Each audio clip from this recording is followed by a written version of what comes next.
La première question, comment est-ce que vous avez rencontré Lopez Castoriadis?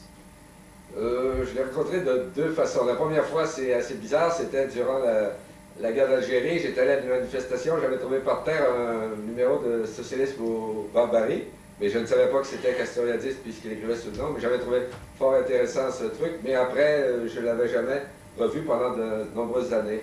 Et après, quand ils ont commencé à publier les livres dans la collection, là, j'ai reconnu la pensée que j'avais vue cette première fois-là qui m'avait bien intéressé. Et c'est surtout à partir des années 70 que je me suis intéressé de diverses façons. Et disons, le point crucial ou le point nodal pour moi, ça a été l'institution imaginaire de la société. Et je peux vous expliquer pourquoi. Parce que moi, je suis à la fois sociologue, mais aussi je travaillais dans une revue politique. Je m'intéressais beaucoup à l'idée d'autogestion. J'avais travaillé sur cette idée-là à partir d'autres auteurs, mais en lisant Castoriadis, j'ai vu qu'on pouvait intégrer ça globale et à la fois qui était une théorie, disons, philosophique, scientifique et la politique était aussi là-dedans. Alors ces trois aspects m'ont intéressé autant que l'un que l'autre. La logique des magmas, l'imaginaire social et puis une façon de voir ou de faire de la politique à partir de l'idée d'autogestion ou d'autoconstruction de la société. Et vous êtes québécois, alors quel a été l'accueil de la pensée de Castoriadis au Québec?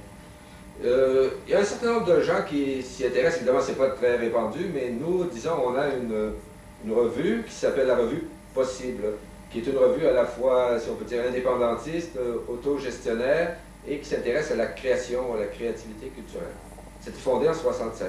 Et à cette revue, on a fait beaucoup de place à l'idée d'autogestion et aux travaux de Castoriadis. On a même publié un de ses textes, et on a souvent fait référence à... Et donc, à travers cette revue, ça a pu avoir une certaine influence. Moi, je connais plusieurs personnes qui enseignent dans les universités, par exemple, et qui se réfèrent beaucoup à l'œuvre de Castoriadis. Il y en a qui ont fait des thèses, un ou deux qui ont fait des thèses en traitant un peu de l'œuvre de Castoriadis. Et quelle est, selon vous, la pertinence passée et présente de Castoriadis? Moi, je pense que c'est encore très pertinent, mais depuis le début du colloque, ça me semble un peu mis en question, puisque j'ai l'impression d'être arrivé un peu dans un traquenard. Je suis venu ici pour entendre parler d'autonomie, d'autogestion, de transformation de la société, et jusqu'à date, on m'expose plutôt la théorie néolibérale, une certaine théorie néolibérale développée par l'école de Furet, Gauchet et compagnie. Et alors là, je ne sais plus, j'ai hâte de voir comment ça va tourner, parce que moi, je pense que ces idées d'autogestion et d'autoconstruction de la société et d'imaginaire social ont encore une grande pertinence. Peut-être plus dans les sociétés qui bougent encore, du tiers-monde, du Québec ou d'autres, que dans les sociétés industrielles avancées où il semble qu'on a mis ça un peu de côté. Et je pense que si on prend l'Amérique latine, que je connais mieux, le Québec ou des sociétés comme ça, ben, ces idées d'autogestion et d'autodétermination des sociétés ont encore une pertinence certaine. Vous avez parlé de l'Amérique latine. Oui. Est-ce que la pensée de Castoriadis a été accueillie en Amérique latine aussi? Ça, je ne sais pas bien, parce que mais je sais que ce que je connais des sociétés, on parle beaucoup en termes de reprise en main de la société civile, et puis avec toute la disparition des dictatures, il y a place pour des expériences de type autogestionnaire, mais je ne suis pas certain qu'on s'en sert beaucoup là-bas pour le moment. Et l'idée de l'autonomie, parce que vous parlez d'autogestion, mais est-ce que l'idée de l'autonomie évoque quelque chose pour vous aussi? Oui, à condition que ce ne soit pas que l'autonomie individuelle. C'est que je pense qu'avec la pensée des droits de l'homme, on insiste beaucoup aujourd'hui sur l'autonomie de l'individu, autonomie qui est un peu égale individualisme. Pour moi, l'autonomie, c'est aussi important, l'idée d'autonomie collective.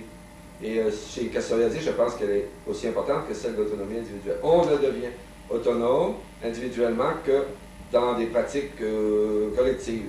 Enfin, c'est ce que je pense, moi. On ne peut pas être autonome comme ça, séparément, comme un îlot qui n'a pas de liaison. Lorsqu'on s'intègre dans différents types de communautés, que ce soit dans le travail, dans l'école, dans la commune, on devient autonome en travaillant avec les autres. Et moi, c'est ce que je trouve intéressant dans la pensée de Castoriadis, parce que ça dépasse l'autonomie individuelle pour montrer que c'est important l'autonomie individuelle, mais que ce n'est que dans les collectifs qu'on la trouve peut-être en confrontation, en discussion, en dialectique. C'est comme ça que je vois l'idée de l'autonomie. Et l'idée de l'autonomie telle qu'elle est pensée par Castoriadis, est-ce que vous pensez que c'est une idée utopique ou elle est réalisable? Ben, c'est une idée utopique. Il y a toujours un aspect utopique là-dedans. Moi, je me souviens je ne le citerai pas tel quel, mais Castoriadis dit, je pense, dans l'Institut imaginaire, le désir d'autonomie est une réalité à la fois de toutes les époques et qui prend une coloration particulière dans chaque époque. Donc, elle est à la fois de toutes les époques et aussi de notre époque. Donc, en ce sens-là, c'est une espèce de rêve de l'humanité, mais qui s'est toujours réalisé partiellement parce qu'on ne peut pas arriver, il l'a dit, à une autonomie complète des sociétés, mais il y a toujours un désir d'autonomie qui sort ou qui ressurgit au moment où on s'y attend le moins dans chacune des sociétés. Et il s'agit de pouvoir le détecter. Et je pense que la pensée théorique de Castoriadis, ce qui est intéressant, c'est qu'avec l'idée d'imaginaire social, elle permet d'analyser, de détecter la naissance des mouvements d'autonomie au moment où ils apparaissent, ce que ne permettent pas d'autres formes de pensée, soit le marxisme théorique ou bien la pensée néolibérale, qui ne voit pas ces phénomènes parce qu'ils ne les cherchent pas. Il y a un vieux proverbe chinois qui dit on ne trouvera jamais un chat noir dans une chambre noire si on ne le cherche, surtout si on ne le cherche pas. Alors, ça permet de chercher le chat. Mais les sociétés politiques modernes semblent être très éloignées de cette idée d'autonomie. Est-ce que vous pensez qu'il y a des obstacles à sa réalisation? Il y a sûrement des obstacles.